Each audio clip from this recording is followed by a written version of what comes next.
Hello, my name is Wildstag, and thank you for tuning in to another used book rant. Today, I'm going to be discussing this book, Return of the Wizard King. This is written by Chad Corey. I think the label is Dark Horse Comics. You can see the label on the spine right here. Let me see if that picks up better. You can see the logo up there as well. This is an interesting book, to say the least. I saw it on the shelves at Coas Books and purchased it for $5.98, though the receipt in here may indicate that I used credit. Yeah, I used $2.99 credit, so it only cost me $3.23 at the time. That was in October of 2024, and I read this in December of 2024. It was a pretty good book. It has, strangely enough, it has praise by Ed Greenwood on the cover up here. A wild ride, highly recommended. The little small print says Ed Greenwood, New York Times best-selling author and creator of The Forgotten Realms.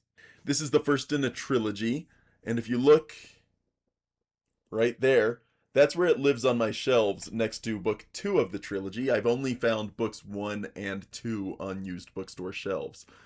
That may be because it's relatively new. This book was from 2020, as September 2020 first edition. Maps illustrated by Robert Altbauer. Cover art by Micah Epstein. Book design by Jen Edwards. It was a good book. About 340, 350 pages long, and it's a very D&D-esque story.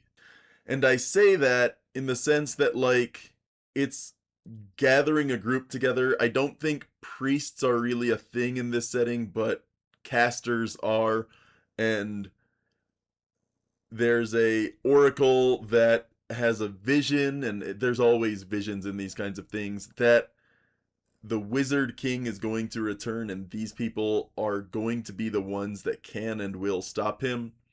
It just feels very paint by numbers, very Suicide Squad, get the group together. None of them know each other. All of them have some failing or some trauma in their backstory. All of them have to get from points A, B, C, D, and E to point F, where they will then go into the ruin of the Wizard King's crypt and then defeat him where he sleeps. And there's a million different things that build into this.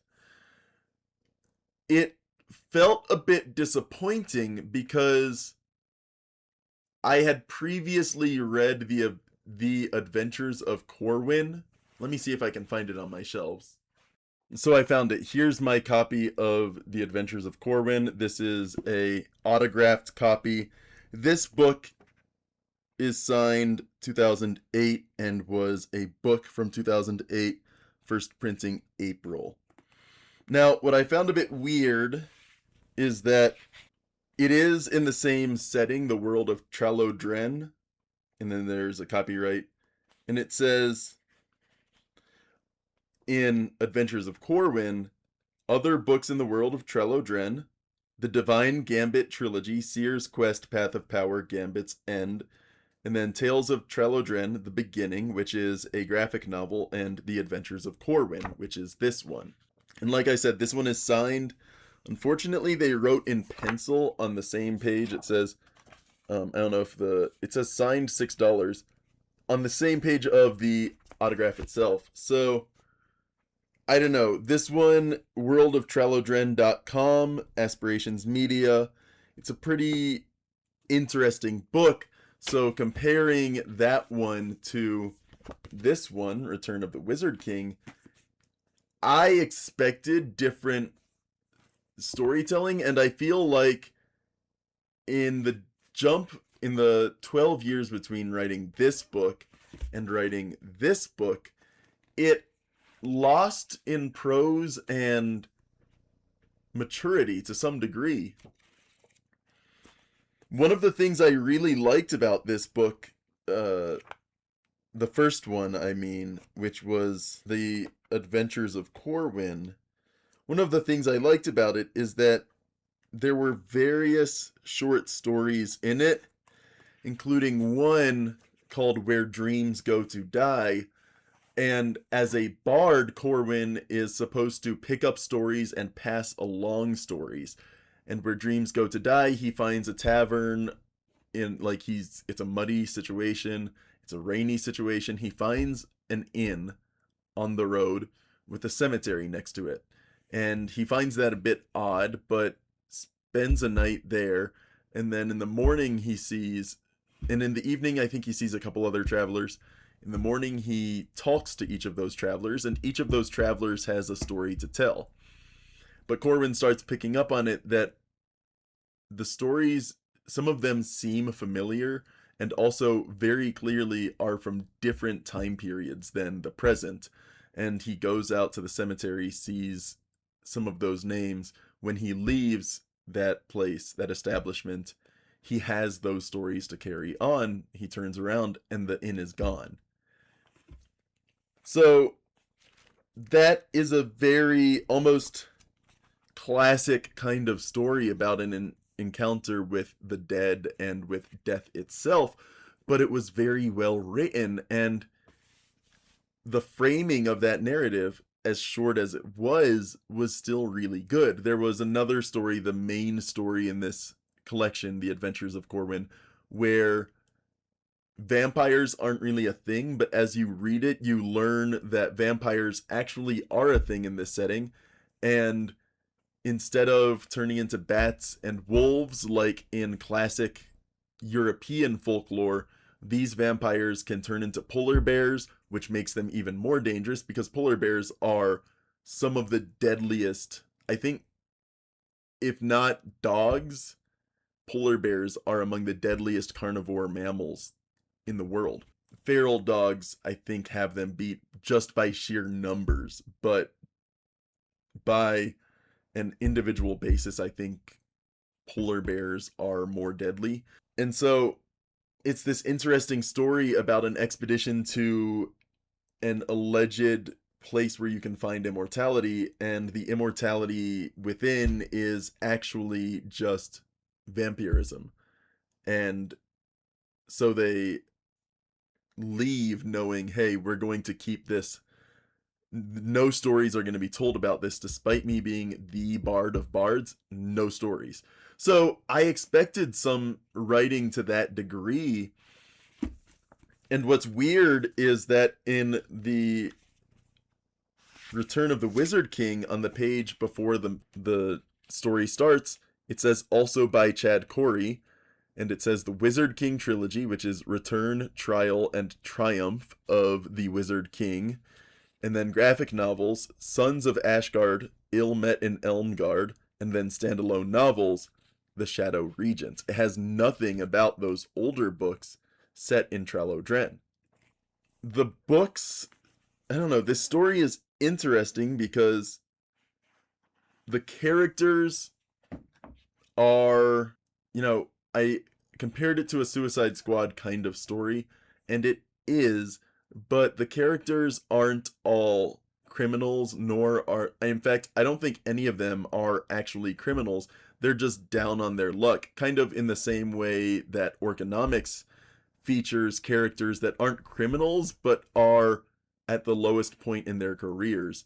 And when Return of the Wizard King ends, every single person is still in the dumps, but is slightly better off than they started, except for one character who is presumed dead by the rest of the cast. And I expected a better story than it was, but what I got was some interestingly open-minded characters. Elves are allegedly conquering and distrusted by most of the setting, but the cast of this mission end up setting that aside and trusting elves that they work with just enough to get the job done. There's other non-humans involved, but like goblins at one point, or goblinoid kind of creatures who the group ends up working with, and we do see those goblinoid perspectives during the narrative. And it is interesting seeing that open-mindedness, but it also kind of calls to mind a more modern fantasy where even if if it's not dark fantasy, generally it's a bit more egalitarian. Even if there's not open and outright racism towards other species, there might be a bit of distrust, subtle, and there's a multitude of species in one setting. And Trallodren isn't even that big. So, like, here is, like, the map, and this scale is 100 miles. So if you can do that math, like, this isn't a terribly big island. And then this page here has a better map of the world as a whole. And these are, like, all islands separated by hundreds of miles, and the ocean is dangerous and treacherous in this setting. So they're separated by hundreds of miles each, and they're only about 250, like 300 to 400 miles long in any direction. So Talathiel isn't even that big a island, and then there's only 1, 2, 3, 4, 5, 6, 7, 8, 9 islands that are shown in this. And like, it's a very flooded world. So the setting looks interesting, but allegedly same setting as Adventures of Corwin, but it's not clear that there's any overlap between them, partially because Adventures of Corwin doesn't have a map associated with it. But also just because it's like, it doesn't focus on those land masses in the same way that Return of the Wizard King does. And so I feel like that's kind of one of the weaknesses, is that if there's going to be a multitude of species, you need a large landmass so that each one can reasonably have developed their own community. There's just not enough space, I think, for humans to be dominant on every island, and yet for other species to exist as well. So the setting just isn't as good as I think it could or should be. And also, like I said, it's the same author, Chad Corey, and yet there's a disconnect where these older books aren't referenced or alluded to in the pre-narrative part about also by, or even in the narrative. It's not clear what the timeline is relative to each other, if one is set in the future or the past or what. So like, I don't know, it's an okay book. I paid $3 for it, like I said, and I'm holding on to it because I have book 2 on my bookshelf as well, and I'm going to read that, but it just doesn't. If I had spent the full value, $6, I might have felt like it was worth my money, but if I had paid the full $13 for it, I wouldn't have thought it was worth $13. So if you see this on a used bookstore shelf, it may be worth it, but right now what it does is it just kind of sits among all the other kind of fantasy novels as unimpressive, but on its own an okay book. A good book.